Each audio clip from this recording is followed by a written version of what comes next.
राज्य सरकार ने बड़े मकसद और दावे के साथ आयोगों का गठन किया। 7 आयोग ऐसे हैं जहां दफ्तर तो रोज खुलते हैं लेकिन वहां पर काम नहीं होता है। ऐसा नहीं है कि उस आयोग में काम नहीं, लेकिन काम इसलिए नहीं होता है कि काम करने वाले लोग ही नहीं।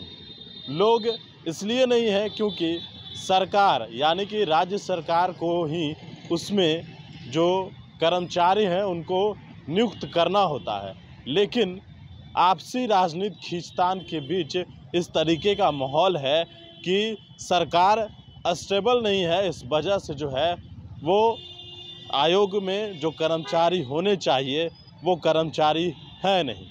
ये महिला आयोग हो या अनुसूचित जाति जनजाति आयोग हो, हर उस आयोग में जो है वो कर्मचारियों की कमी है। दरअसल कि बिहार सरकार ने बड़े मकसद व दावों के साथ कई आयोग को बनाया है। इनका नाम है, पता है, साइन बोर्ड है, दफ्तर है। दफ्तर रोज़ खुलता है, सब कुछ टाइम पर होता है। नहीं होता है तो सिर्फ इनका घोषित या तय काम। ऐसा नहीं है कि काम नहीं है, काम की बड़ी लंबी फेहरिस्त है।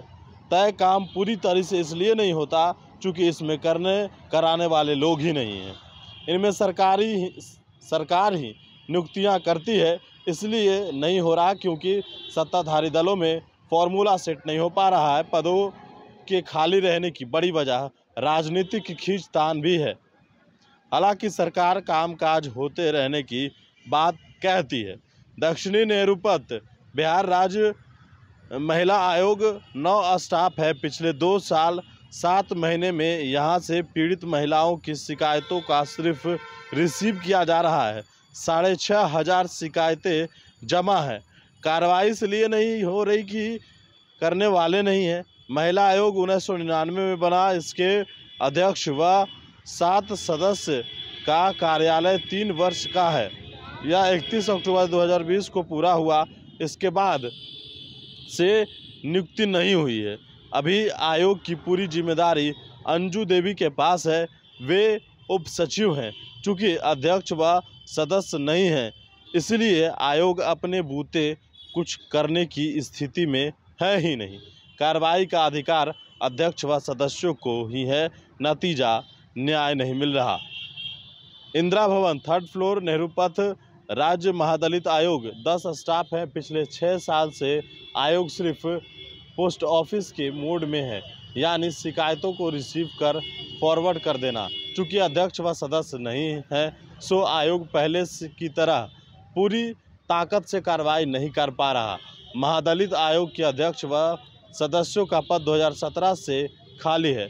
बिहार सरकार के अफसर गौतम पासवान इनके सचिव हैं, प्रभार में है। आयोग के अध्यक्ष सदस्यों के नहीं होने से अत्याचार या फिर सामाजिक आर्थिक शैक्षणिक सुरक्षा के उपायों से संबंधित मामलों पर सुनवाई व कार्रवाई नहीं हो रही है।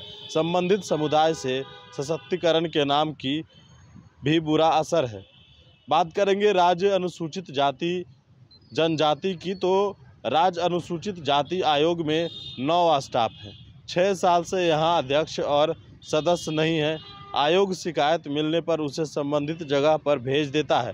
रूटीन टाइप अध्यक्ष व सदस्य ना होने से आयोग कार्रवाई के मामले में पहले की हैसियत में नहीं है, खुद कार्रवाई नहीं कर पा रहा। अनुसूचित जाति आयोग में मई 2016 से अध्यक्ष व सदस्य नहीं हैं। डोमन राम सचिव हैं, बिहार सरकार के अफसर हैं।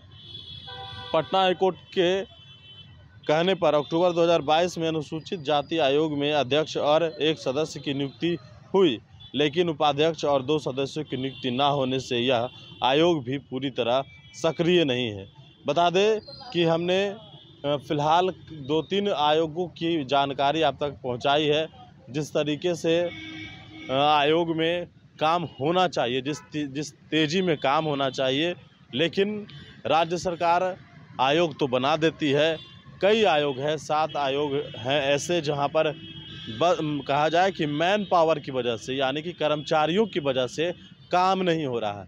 आखिरकार सिर्फ आयोग की ही आज हम बात करेंगे। अगले दिन कुछ और जगहों की भी खबरें हम आपको समक्ष लेकर हाजिर होंगे।